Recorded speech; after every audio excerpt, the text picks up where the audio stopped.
ಅಟ್ಟು ಬೊಂಬಾಟು ವಾಹಿನಿಯ ಸಹೃದಯ ವೀಕ್ಷಕರಿಗೆಲ್ಲ ನಮಸ್ಕಾರ ಹಾಗೂ ಸ್ವಾಗತ. ಇಂದಿನ ವಿಡಿಯೋನಲ್ಲಿ ನಾನು ಹಲಸಿನ ಬೀಜದ ಗೊಜ್ಜು ಮಾಡಿ ತೋರಿಸೋಣ ಅಂದ್ಕೊಂಡಿದ್ದೀನಿ. ನಿಜ ಹೇಳಬೇಕು ಅಂದರೆ ನಾನು ಇದು ತುಂಬ ವರ್ಷದ ಮೇಲೆ ಮಾಡ್ತಾಯಿದ್ದೀನಿ, ತಿಂತಾಯಿದ್ದೀನಿ. ನಮ್ಮ ಅಜ್ಜಿ ಮಾಡೋರು ಇದನ್ನು. ಸೊ ಇದು ಹಲಸಿನ ಹಣ್ಣಿನ ಬೀಜ ತೆಗೆದಿಟ್ಕೊಂಡು ಈ ಥರ ಒಣಗಿಸ್ಕೊಳ್ಳಿ ಸ್ವಲ್ಪ. ಆವಾಗ ನಿಮ್ಗೆ ಆ ಸಿಪ್ಪೆ ತೆಕ್ಕೊಳ್ಳೋದು ಸುಲಭ ಆಗುತ್ತೆ. ಈ ಥರ ಮೇಲೆ ಔಟರ್ ಲೇಯರ್ ತೆಕ್ಕೊಂಡ್ರೆ ಒಳಗಿನ ಬೀಜ ನಾವು ಉಪಯೋಗಿಸ್ತೀವಿ. ಒಂದು ಬೀಜದಲ್ಲಿ ನಾನು 4 ಪೀಸ್ ಮಾಡಿ ಉಪಯೋಗಿಸ್ತೀನಿ ಗೊಜ್ಜಿಗೆ. ತೋರಿಸ್ತಾ ಇದ್ದೀನಿ ನಿಮ್ಗೆ ಹೇಗೆ ಮಾಡ್ಕೋಬೇಕು ಅಂತ. ಇದು ಸ್ವಲ್ಪ ಟೈಮ್ ಡೆಫಿನೆಟ್ಲಿ ತೊಗೊಳತ್ತೆ. ಬೀಜನ ಬಿಡಿಸಿ ಹೆಚ್ಕೊಳ್ಳೋಕ್ಕೂ ಟೈಮ್ ತೊಗೊಳತ್ತೆ. ಈ ಥರ ಮಾಡ್ಬೋದು. ಇವಾಗ ತುಂಬಾ ಅಪರೂಪ ಆಗೋಗಿದೆ ಹಲಸಿನ ಬೀಜದ ಅಡುಗೆಗಳು. ಮುಂಚೆ ನಮ್ಮ ಅಜ್ಜಿ ಮಾಡೋರು ಗೊಜ್ಜು ಮತ್ತು ಹುಳಿಗೂ ಉಪಯೋಗಿಸೋರು, ತರಕಾರಿಗಳ ಜೊತೆ ಹಲಸಿನ ಬೀಜ ಹಾಕಿ. ಇದಕ್ಕೊಂದು ಸ್ವಲ್ಪ ಮೈಲ್ಡ್ ಸ್ವೀಟ್ ಟೇಸ್ಟ್ ಇರುತ್ತೆ, ಚೆನ್ನಾಗಿರುತ್ತೆ. ನೋಡಿ ಈ ಥರ ಹೆಚ್ಕೊಂಡು 4 ಭಾಗ ಮಾಡಿ ಇಟ್ಕೊಂಡಿದ್ದೀನಿ, ರೆಡಿ ಮಾಡ್ಕೊಂಡಿದ್ದೀನಿ.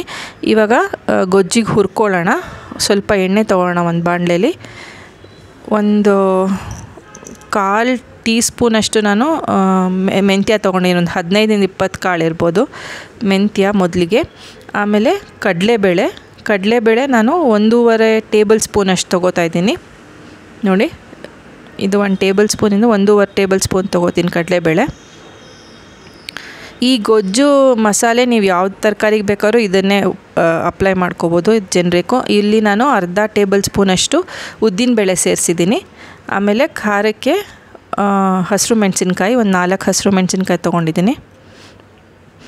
ಆಮೇಲೆ ಬಣ್ಣಕ್ಕೆ ಒಂದು 2-3 ಬ್ಯಾಡಗಿ ಮೆಣಸಿನ್ಕಾಯಿ ತೊಗೊಂಡಿದ್ದೀನಿ ಇಲ್ಲಿ. ಸೊ ನಾನು ಇವತ್ತು ನಿಮ್ಗೆ ತೋರಿಸ್ತಾ ಇರೋ ಕಾಂಬಿನೇಷನು ಹಸಿರು ಮೆಣಸಿನ್ಕಾಯಿ ಮತ್ತು ಒಣಮೆಣಸಿನ್ಕಾಯಿ. ಬೇಕಾದ್ರೆ ನೀವು ಬರೀ ಹಸಿರು ಮೆಣಸಿನ್ಕಾಯಿ ಹಾಕಿ ಮಾಡ್ಬೋದು, ಹಾಗೂ ಚೆನ್ನಾಗಿರುತ್ತೆ. ಇಲ್ಲ ಒಣಮೆಣಸಿನ್ಕಾಯಿ ಖಾರಕ್ಕೆ ಗುಂಟೂರು ಹಾಕ್ಕೊಂಡು ಹಸಿರು ಮೆಣಸಿನ್ಕಾಯಿ ಸ್ಕಿಪ್ ಮಾಡ್ಕೋಬೋದು, ಆ ಕಾಂಬಿನೇಷನು ಮಾಡ್ಕೋಬೋದು. ಇಲ್ಲಿ ಸುಮ್ಮನೆ ಒಂದು ವೇರಿಯೇಷನ್ ಇರಲಿ ಅಂತ ಇದು 2 ಹಾಕಿ ತೋರಿಸ್ತಾ ಇದ್ದೀನಿ. ಇದಿಷ್ಟು ಹಾಕ್ಕೊಂಡು ನಿಮ್ಮ ಕಡಲೆಬೇಳೆ ಸ್ವಲ್ಪ ಕಂದು ಬಣ್ಣಕ್ಕೆ ತಿರುಗಕ್ಕೆ ಶುರುವಾಗುತ್ತೆ. ರಾದರ್ ಗೋಲ್ಡನ್ ಬ್ರೌನ್ ಆದರೆ ಸಾಕು. ಆಗೋ ಹೊತ್ತಿಗೆ ಕೊನೆಗೆ ಒಂಚೂರು ಹಿಂಗೆ ಹಾಕಿದ್ದೀನಿ. ಇದಿಷ್ಟಾದರೆ ನಮ್ಮ ಗೊಜ್ಜಿಗೆ ನಾವು ತಿರುಗ್ಕೋಬೇಕಾಗಿರೋ ಸ್ಪೈಸಸ್ ರೆಡಿ ಆಗುತ್ತೆ. ಇವಾಗ ತೆಂಗಿನಕಾಯಿ, ಇದು ಒಂದು ಪೂರ್ತಿ ಒಂದು ಮುಷ್ಟಿಯಷ್ಟು ತೆಂಗಿನಕಾಯಿ. ನನಗೆ ತುರುಕೊಳ್ಳೋಕ್ಕೆ ಟೈಮ್ ಇರಲಿಲ್ಲ, ಸೊ ಹೆಚ್ಚು ಹಾಕ್ಕೋತಾ ಇದ್ದೀನಿ ಇಲ್ಲಿ. ಆಮೇಲೆ ನಾವು ಹುರಿದಿಟ್ಕೊಂಡಿದ್ದನ್ನು ಕಡಲೆಬೇಳೆ ಎಲ್ಲ ಹಾಕ್ಕೋತಾ ಇದ್ದೀನಿ ತಿರುಗ್ಕೊಳ್ಳೋಕ್ಕೆ. ಇದ್ರ ಜೊತೆಗೆ ಸ್ವಲ್ಪ ಹುಣಸೆಹಣ್ಣು ನೆನೆಸಿಟ್ಕೊಂಡಿರ್ಬೇಕು. ಅದು ಪ್ರಿಪ್ಪಲ್ಲಿ ನಾವು ರೆಡಿ ಮಾಡ್ಕೊಂಡಿರ್ತೀವಿ. ನೋಡಿ ನೆನೆಸಿಟ್ಕೊಂಡ್ರು ಹುಣಸೆಹಣ್ಣು. ಇದಿಷ್ಟು ಹಾಕಿ ನಾವೀಗ ತಿರುಗ್ಕೊಳ್ಳೋಣ.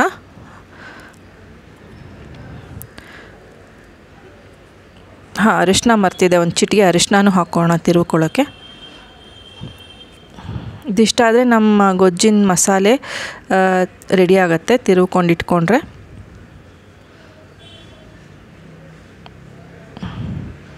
ನೋಡಿ ಈ ಥರ ರೆಡಿ ಆಗುತ್ತೆ. ಬ್ಯಾಡಗಿ ಮೆಣಸಿನ್ಕಾಯಿ ಹಾಕಿದ್ರಿಂದ ಒಳ್ಳೆ ಕಲರು ಅರಿಶಿನದ್ದು ಮತ್ತು ಬ್ಯಾಡಗಿ ಮೆಣಸಿನ್ಕಾಯಿಂದು. ಇವಾಗ ನಾವು ಹಲಸಿನ ಬೀಜನ ಬೇಯಿಸ್ಕೋಬೇಕು. ಸ್ವಲ್ಪ ಎಣ್ಣೆಯಲ್ಲಿ ಒಗ್ಗರಣೆಗೆ ಸ್ವಲ್ಪ ಸಾಸಿವೆ, ಆ್ಯಸ್ ಯೂಶ್ವಲ್ ಸಾಸಿವೆ ಚಿಟ್ಕುಟ್ಟಿದ್ಮೇಲೆ ಇಲ್ಲಿ ಬೇಕಾದ್ರೆ ನೀವು ಇನ್ನೊಂದು ಸ್ವಲ್ಪ ಹಿಂಗೆ ಹಾಕ್ಕೊಡೋದ್ರೆ ಹಾಕ್ಕೋಬೋದು. ನಾನು ತಿರುವಕ್ಕೆ ಹಾಕಿದ್ನಲ್ಲ, ಹುರ್ಕೋಬೇಕಾದ್ರೆ ಅದಕ್ಕೆ ಮತ್ತೆ ಹಾಕಿಲ್ಲ. ಇವಾಗ ಹಲಸಿನ ಬೀಜ ಹಾಕಿದ್ದೀನಿ. ಇದು ಒಗ್ಗರಣೆಲಿ ಒಂದು 2 ನಿಮಿಷ ಕೈ ಆಡಿಸ್ಕೊಂಡು ಇದಕ್ಕೆ ಬೇಯಕ್ಕೆ ನೀರು ಬೇಕಾಗತ್ತೆ. ಸ್ವಲ್ಪ ನೀರು ಹಾಕ್ಕೊಂಡು ಬೇಯಿಸ್ಕೊಳ್ಳಿ. ಬೇಯಕ್ಕೆ ಒಂದು 10-15 ನಿಮಿಷದ ಮಧ್ಯ ಬೇಕಾಗುತ್ತೆ. ಒಂದು 12-13 ನಿಮಿಷ ಬೇಕಾಗುತ್ತೆ ಇದಕ್ಕೆ. ಸೊ ಇಲ್ಲೊಂದು ಸ್ವಲ್ಪ ನೀರು ಹಾಕಿ ಈಗ ಮುಚ್ಚಿಟ್ಬಿಟ್ಟು ಬೇಯಿಸ್ಕೊತೀನಿ ನಾನು.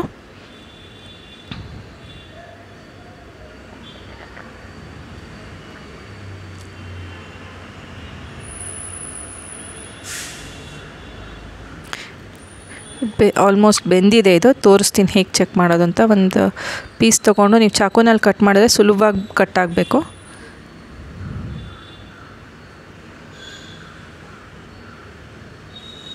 ನೋಡಿ ಆಗಿದೆ.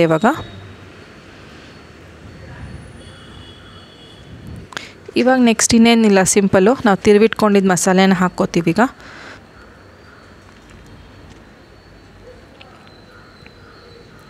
ಈ ಗೊಜ್ಜು ಅನ್ನದ ಜೊತೆ ಕಲಿಸ್ಕೊಂಡು ತಿನ್ನೋಕ್ಕಂತೂ ಚೆನ್ನಾಗಿದ್ದೇ ಇರುತ್ತೆ. ಮುದ್ದೆಗೂ ಚೆನ್ನಾಗಿರುತ್ತೆ. ಮುದ್ದೆ ಜೊತೆ ಗೊಜ್ಜು ತಿನ್ಬೋದು. ಮತ್ತು ನಮ್ಮ ಮನೇಲಿ ರೊಟ್ಟಿಗೆ ನಮಗಿಷ್ಟ, ಗೊಜ್ಜಿನ ಜೊತೆ ನಾವು ತಿಂತೀವಿ. ಒಳ್ಳೆ ಕಾಂಬಿನೇಷನ್ ಅದು ಆಗಿದೆ. ಇವಾಗ ಕುದೀಲಿ ಇದು.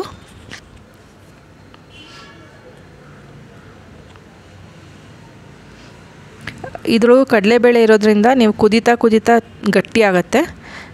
ಉಪ್ಪು ಸೇರಿಸ್ತಾ ಇದ್ದೀನಿ ಇಲ್ಲಿ.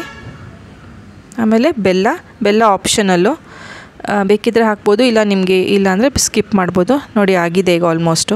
ಇವಾಗ ನೀರು ಅನಿಸ್ಬೋದು. ಆರಿದ ಮೇಲೆ ಇನ್ನೂ ಸ್ವಲ್ಪ ಗಟ್ಟಿ ಆಗುತ್ತೆ. ಇದಾದರೆ ನಮ್ಮ ಹಲಸಿನ ಬೀಜದ ಗೊಜ್ಜು ರೆಡಿ ಆಯಿತು. ಇವತ್ತಿನ ವಿಡಿಯೋ ನಿಮ್ಗೆ ಹೇಗೆ ಅನ್ನಿಸ್ತು ದಯವಿಟ್ಟು ತಿಳಿಸಿ. ಮತ್ತು ಹಲಸಿನ ಬೀಜದಲ್ಲಿ ನೀವು ಇನ್ಯಾವ್ದಾರ ಅಡುಗೆಗಳು ಮಾಡ್ತೀರಾ ಇದ್ರೆ ಅದನ್ನು ತಿಳಿಸಿ. ಇಷ್ಟೊತ್ತು ತನಕ ಈ ವಿಡಿಯೋ ನೋಡಿದ್ದಕ್ಕೆ ಬಹಳ ಧನ್ಯವಾದಗಳು. ಮತ್ತು ಮುಂದಿನ ವಿಡಿಯೋನಲ್ಲಿ ಸಿಗ್ತೀನಿ. ನಿಮಗೆ ಈ ಚಾನಲ್ ಬರ್ತಾ ಇರೋ ಕಂಟೆಂಟ್ ಇಷ್ಟ ಆಗ್ತಾರೆ ದಯವಿಟ್ಟು ಶೇರ್ ಮಾಡಿ, ಲೈಕ್ ಮಾಡಿ, ಸಬ್ಸ್ಕ್ರೈಬ್ ಮಾಡಿ. ಮತ್ತು ಮುಂದಿನ ವಿಡಿಯೋನಲ್ಲಿ ಮುಂದಿನ ಸತಿ ಸಿಗ್ತೀನಿ. ಅಲ್ಲಿವರೆಗೂ ಎಲ್ಲರಿಗೂ ನಮಸ್ಕಾರ.